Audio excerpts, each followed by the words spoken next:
Hello everyone, एक बार फिर से स्वागत है आप सभी का आपके इस इंफॉर्मेशनल प्लेटफॉर्म जहां पर हम आप सभी तक भारत के किसी भी यूनिवर्सिटी से, किसी स्टेट से या किसी नेशनल इंस्टीट्यूशन से अगर प्रोफेसर के लिए या एसोसिएट प्रोफेसर या फिर असिस्टेंट प्रोफेसर से रिलेटेड कोई रिक्रूटमेंट निकल कर आता है टीचिंग पोजीशन पर, तो उसका इन्फॉर्मेशन हम वीडियो के माध्यम से आप लोगों तक पहुंचाने का प्रयास करते रहते हैं।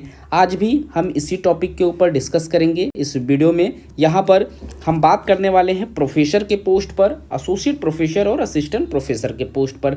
सारी सीटें यहाँ पर परमानेंट पोजीशन पर मांगी जा रही है। आप देख सकते हैं रेगुलर बेसिस सीटें यहाँ पर निकल कर आई हुई है, जिसके ऊपर हम वीडियो में डिस्कस करने वाले हैं। हम यहाँ पर देखेंगे कौन से डिपार्टमेंट से कितनी सीटें मांगी जा रही हैं, एप्लीकेशन फ़ीस क्या रखा जा रहा है और साथ ही साथ एप्लीकेशन करने के लिए जो यहाँ क्वालिफ़िकेशन रखे गए हैं वो क्या रखे गए हैं। तो इन सारी चीज़ों को हम वीडियो में स्टेप बाय स्टेप समझने का प्रयास करेंगे। तो जो लोग चैनल पर नए हैं कृपया चैनल को ज़रूर से सब्सक्राइब करें ताकि इस तरीके का सभी अपडेट आप लोगों को समय पर मिलता रहे। यहाँ पर हम सबसे पहले देख लेते हैं इस पोस्ट पर जो सैलरी प्रोवाइड कराई जा रही है वो क्या है। प्रोफेसर के लिए अगर यहाँ पर आप अपॉइंट किए जाते हैं तो अकेडमिक पे लेवल 14 की सैलरी है 1,44,200 रुपये से यहाँ पर आपकी एंट्री सैलरी स्टार्ट की जाएगी। वहीं अगर आप एसोसिएट प्रोफेसर के लिए फॉर्म अप्लाई कर रहे हैं और यहाँ पर अपॉइंट कर लिए जाते हैं तो यहाँ जो सैलरी है इस पोस्ट के लिए वो अकेडमिक पे लेवल 13A की यहाँ पर मिलने वाली है। 1,31,400 रुपये से आपकी एंट्री सैलरी यहाँ पर स्टार्ट की जाएगी। उसके बाद अगर आप असिस्टेंट प्रोफेसर के लिए अपॉइंट किए जाते हैं तो अकेडमिक पे लेवल 10 की यहाँ पर सैलरी है, जिसमें 57,700 रुपये से आपकी एंट्री सैलरी यहाँ पर स्टार्ट कर दी जाएगी। ये जो रिक्रूटमेंट है वो दक्षिण बिहार केंद्रीय विश्वविद्यालय से निकल कर आया हुआ है, जिसे central university of south Bihar के नाम से जाना जाता है। नैक ने इस यूनिवर्सिटी को A++ का ग्रेड दिया हुआ है। काफ़ी अच्छे लेवल की यूनिवर्सिटी है। फॉर्म का अपडेट जो है आप लोगों को CU चयन पोर्टल पर भी देखने को मिल जाएगा। साथ ही साथ आप इनके ऑफिशियल वेबसाइट पर भी जाकर इस पोस्ट से संबंधित जो इन्फॉर्मेशन है, जो नोटिफिकेशन है वो आप लोगों को डाउनलोड करने को मिल जाएगा, या फिर आप हमारे टेलीग्राम चैनल पर भी जाकर इसका जो PDF है वो डाउनलोड कर सकते हैं। टेलीग्राम चैनल का लिंक वीडियो के डिस्क्रिप्शन में आप सभी को देखने को मिल जाएगा।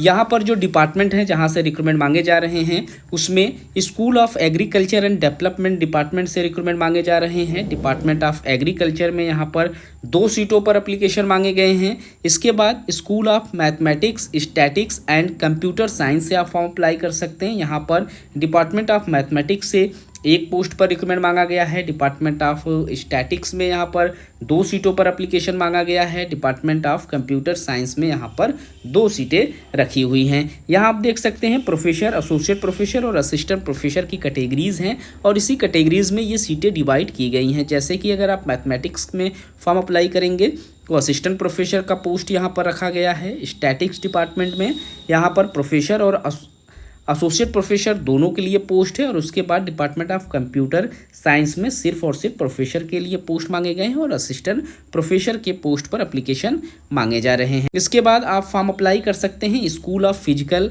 एंड केमिकल साइंस में। यहाँ डिपार्टमेंट ऑफ केमिस्ट्री से 1 पोस्ट पर रिक्रूटमेंट मांगा गया है। इसके बाद school of earth, biological and environmental science से आप फॉर्म अप्लाई कर सकते हैं, जिसमें डिपार्टमेंट ऑफ बायो इन्फॉर्मेटिक्स से एप्लीकेशन मांगा गया है 1 सीट पर। डिपार्टमेंट ऑफ इन्वायरमेंटल साइंस से रिक्रूटमेंट मांगा गया है 1 पोस्ट पर। डिपार्टमेंट ऑफ लाइफ साइंस से रिक्रूटमेंट मांगा गया है 2 सीटों पर। डिपार्टमेंट ऑफ जियोग्राफी से रिक्रूटमेंट मांगा गया है 2 सीटों पर। इसके बाद आप डिपार्टमेंट ऑफ जियोलॉजी से फॉर्म अप्लाई कर सकते हैं। यहाँ पर 1 पोस्ट पर रिक्रूटमेंट मांगे गए हैं। अगला जो हमारा रिक्रूटमेंट है वो school of social science and policy से रिक्रूटमेंट निकल कर आया हुआ है, जिसमें department of historical studies and archaeology से आप 2 पोस्ट पर फॉर्म अप्लाई कर सकते हैं। इसके बाद डिपार्टमेंट ऑफ पॉलिटिकल स्टडीज़ से यहाँ पर 2 सीटों पर एप्लीकेशन मांगे जा रहे हैं। अगला रिक्रूटमेंट हमारा स्कूल ऑफ ह्यूमन साइंस से रिक्रूटमेंट निकल कर आया हुआ है, जिसमें डिपार्टमेंट ऑफ साइकोलॉजिकल साइंस से 1 पोस्ट पर रिक्रूटमेंट मांगे गए हैं। School of law and governance में department of law and governance के लिए 4 सीटों पर एप्लीकेशन मांगा गया है।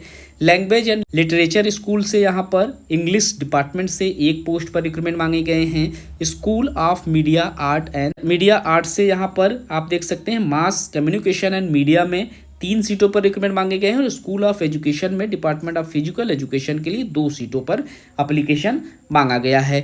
इन्हीं डिपार्टमेंट से रिक्रूटमेंट निकल कर आए हुए हैं जिसमें आप फॉर्म अप्लाई कर सकते हैं। कुछ यहाँ पर रिलैक्सेशन भी मिल जाएंगे। अगर आप ST SC OBC कैटेगरी से बिलोंग करते हैं तो आपको फॉर्म अप्लाई करने में रिलैक्सेशन भी यूनिवर्सिटी की तरफ से प्रोवाइड कराई जाएगी। फॉर्म अप्लाई करने के लिए आप इनके ऑफिशियल वेबसाइट www.cusp.ac.in पर विजिट करके फॉर्म को अप्लाई कर सकते हैं, या फिर आप इस दिए गए वेबसाइट का यूज करके भी आप इस फॉर्म को अप्लाई कर सकते हैं। ऑनलाइन प्रोसेस से ही एप्लीकेशन करना है। 2000 रुपये एप्लीकेशन फ़ीस यहाँ पर मांगे जाएंगे जनरल कैंडिडेट के लिए, OBC कैंडिडेट के लिए और EWS कैंडिडेट के लिए। वहीं जो लोग अदर्स कैटेगरी से बिलोंग करते हैं जैसे कि SC ST PWBD या फीमेल कैंडिडेट, उनको एप्लीकेशन फ़ीस में एग्जेम्प्टेड रखा गया है। किसी भी तरीके का एप्लीकेशन फ़ीस आपको पे नहीं करना है। यहाँ इंपॉर्टेंट डेट्स की बात करें तो 26 अक्टूबर 2024 से आप लोग अपना एप्लीकेशन फॉर्म फिलअप करना स्टार्ट कर पाएंगे। इस डेट से ही एप्लीकेशन होना स्टार्ट हो गया था। अब यहाँ पर जो लास्ट डेट है वो 23 नवंबर 2024 का डेट रखा गया है। 23 नवंबर तक आप फॉर्म अप्लाई कर लें अगर आप इंटरेस्टेड हैं यहाँ पर फॉर्म को अप्लाई करने के लिए। एलिजिबिलिटी की अगर हम बात करें तो यहाँ पर जो लोग भी फॉर्म अप्लाई करना चाहते हैं उनको असिस्टेंट प्रोफेसर के लिए मास्टर डिग्री 55% मार्क्स के साथ पास आउट होना जरूरी है। साथ ही साथ जो लोग नेट क्वालिफाई हैं, सेट क्वालिफाई हैं, या फिर जो लोग नेट क्वालिफाई हैं या सेट क्वालिफाई हैं या फिर जिन्होंने अपनी PhD कंप्लीट की हुई है वो यहाँ पर एलिजिबल रहेगा फॉर्म को अप्लाई करने के लिए। मास्टर्स के साथ नेट, स्लेट और PhD होना आपको ज़रूरी है। इनमें से कोई एक भी क्वालिफिकेशन अगर रहेगा तो आप एलिजिबल रहेंगे फॉर्म अप्लाई करने के लिए। वहीं एसोसिएट प्रोफेसर के लिए सेम क्वालिफिकेशन के साथ कुछ एक्सपीरियंस चाहिए, तकरीबन 6 से 8 साल तक का एक्सपीरियंस होना चाहिए टीचिंग रिलेटेड। और वहीं प्रोफेसर के लिए सेम क्वालिफिकेशन के साथ साथ 8 से 10 साल तक का टीचिंग एक्सपीरियंस यहाँ पर मांगे जाएंगे। तो इस वीडियो में इतना ही। इस तरीके के और भी इन्फॉर्मेशन हम वीडियो के माध्यम से आप लोगों तक पहुँचाने का प्रयास करते रहेंगे। मिलते हैं नए वीडियो में किसी नए इन्फॉर्मेशन के साथ। तब तक के लिए थैंक यू सो मच।